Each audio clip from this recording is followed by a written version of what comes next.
स्वागत है आप सभी का हमारे चैनल अंश एजुकेशन में। आज हम लोग पढ़ेंगे केमिस्ट्री का चैप्टर 2 का 5 इम्पोर्टेंट क्वेश्चन।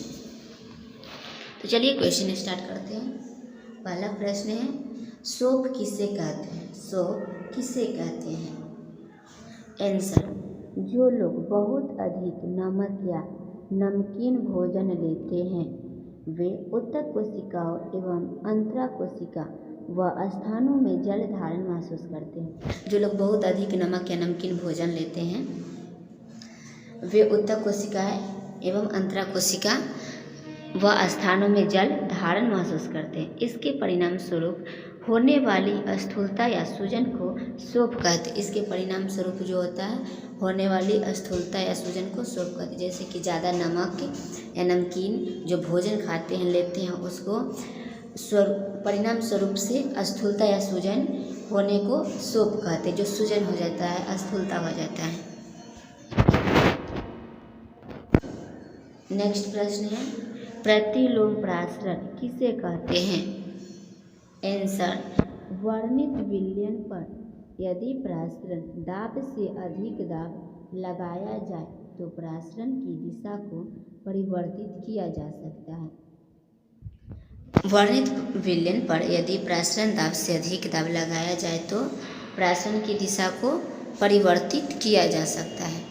अर्थात शुद्ध विलायक व अब अर्धपरागमय झिल्ली के माध्यम से विलयन में से पारगमन करता है।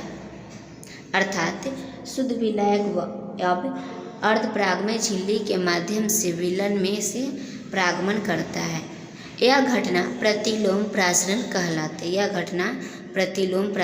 कहलाते हैं। नेक्स्ट प्रश्न है, असामान्य मोलर द्रव्यमान किसे कहते हैं? आंसर, यदि बेंजीन में एथेनोइक अम्ल के समस्त अणु अगुणित हो जाए तो एथेनोइक अम्ल का अल्फा टीबी या अल्फा टीएफ सामान्य मान से आधा होगा। यदि बेंजीन में एथेनोइक अम्ल के समस्त अणु अगुणित हो जाए तो एथेनोइक अम्ल का अल्फा टीबी या अल्फा टीएफ सामान्य मान से आधा होगा। इस अल्फा टीबी या अल्फा टीएफ के आधार पर परिचालित मोलर द्रव्यमान अनुमानित मान को 2 गुना होगा। इस अल्फा टीबी या अल्फा टीएफ के आधार पर परिचालित मोलर द्रव्यमान अनुमानित मान का 2 गुना होगा।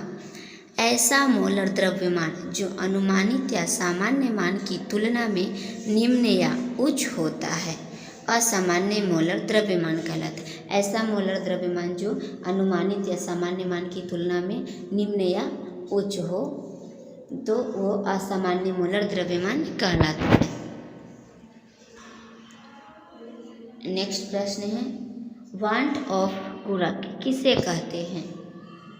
आंसर, 880 में वांट ऑफ ने वियोजना और संयोजन की सीमा के निर्धारण के लिए एक गुणक जिसे वांट ऑफ गुणक कहते हैं। 1880 में वांट ऑफ ने वियोजना और संयोजन की सीमा के निर्धारण के लिए एक गुणक जिसे वांट ऑफ गुणक कहते हैं।